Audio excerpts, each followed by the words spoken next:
SSC 2026 তোমাদের board পরীক্ষা সবগুলা দেওয়া শেষ। এখন তোমরা চিন্তায় আছো প্র্যাকটিক্যাল খাতা নিয়ে। আজকে ভিডিওতে আমরা দেখব গার্হস্থ্য বিজ্ঞান প্র্যাকটিক্যাল খাতা। যখন তুমি ওপেন করবা সাথে সাথে দেখবা সূচিপত্র বা ইন্ডেক্সের একটা ঘর। তো ইন্ডেক্সে তুমি কি লিখবা শিক্ষার্থী বন্ধুরা?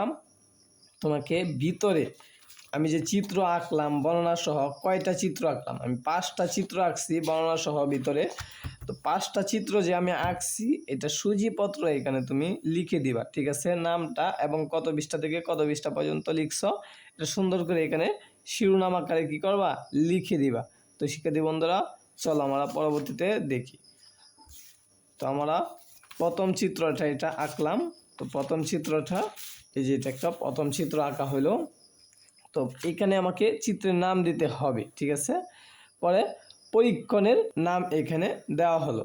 দেওয়ার পরে দেখো শিক্ষার্থী বন্ধুরা পরীক্ষণ নাম্বার 1 আর পৃষ্ঠা নাম্বার 1। তো পৃষ্ঠা নম্বর তো তুমি বুঝোই, স্বাভাবিকভাবে পৃষ্ঠা নম্বর 1 2 এভাবে সিরিয়াল মতনে কি করতে হবে? আমাদেরকে যেতে হবে, ঠিক আছে? তো পৃষ্ঠা নাম্বার নিয়ে তোমাদের কোনো সমস্যা নেই। তারপরে এখানে পরীক্ষক নং মানে যে চিত্রটা, এইটা চিত্রটা আমরা প্রথম আঁকছি এই জন্য এটা পরীক্ষক নং 1। যদি আমি দ্বিতীয়তে আঁকি, দ্বিতীয় যে চিত্রটা আঁকবো সেটা পরীক্ষক নং 2। এভাবে ধারাবাহিকভাবে 5টা চিত্রে দিয়ে দিব, ঠিক আছে? নাম দিয়ে দিব পরীক্ষক নং 5 পর্যন্ত। তো দেখো এখানে চিত্রটা সুন্দর করে আঁকার পরে এখানে কি করতে হবে? চিত্রের নামটা লিখে দিতে হবে। অবশ্যই তোমাকে পেন্সিল দিয়ে চিত্রটা আঁকতে হবে এবং নামটাও কি করতে হবে? পেন্সিল দিয়া চিত্রের নামটাও লিখতে হবে। শিক্ষার্থী বন্ধুরা পরে চলো বর্ণনাটা সুন্দর করে লিখবা, কলম দিয়ে লিখবা, ঠিক আছে? পেন্সিল দিয়ে লেখার দরকার নাই, কলম দিয়ে সুন্দর করে কি করবা? হাতের লেখা যেন সুন্দর হয়। তুমি কি করবা? সুন্দর করে বর্ণনাগুলো লেখার পরে এটা হলো 3 নাম্বার চিত্র। 3 নাম্বার চিত্রের নাম, এরপরে পরীক্ষক নং লেখার পরে এখানে তুমি কি করবা? পৃষ্ঠা নাম্বার সুন্দর করে লিখে চিত্রটা আঁকবা। আঁকার পরে এখানে বর্ণনাটা দিয়ে দিবা।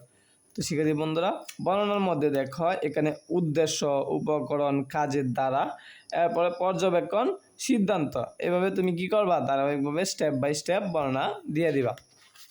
তো পরবর্তীতে চিত্রটা দেখো, এটা হলো ডিম, দুধ, এরপর দেখো চিনি, এরপরে দেখো পুটিং। তো এই চিত্রগুলা সুন্দর করে আঁকার পরে এটা আমাদেরকে সুন্দর করে বর্ণনাটা এখানে দিতে হবে। দেখো এটা আমরা কি তৈরি করছি? পুটিং তৈরি করছি। খাদ্য প্রস্তুত ও পর্যবেক্ষণ। পুটিং কিভাবে তৈরি করছি এটা আমরা কি করবো? এখানে ব্যাখ্যা সহ সুন্দর করে দিয়ে দিব, ঠিক আছে শিক্ষার্থী বন্ধুরা? তো পরবর্তী দেখো এটা হলো 4 নাম্বার চিত্রটা সুন্দর করে তোমরা দেখে নাও। আর চিত্রগুলা অবশ্যই কি করবা? মনোযোগ সহকারে তোমরা হুবহু বই থেকে দেখে দেখে আঁকবো যেন সুন্দর হয়, ঠিক আছে? তো এখানে বর্ণনাটা লেখার পরে তো আমরা অলরেডি কি করলাম দেখলাম। তো এবার সুন্দর করে তুমি কি করবা? বর্ণনাগুলা লিখে দিবা। তো শিক্ষার্থী বন্ধুরা চ্যানেলটা সাবস্ক্রাইব যেরকম প্রত্যেক পরীক্ষার এইভাবে আমরা তোমাদেরকে সাজেশনগুলো দিয়ে থাকি। তো তোমাদেরকে ধন্যবাদ জানিয়ে ভিডিওটা শেষ করতেছি।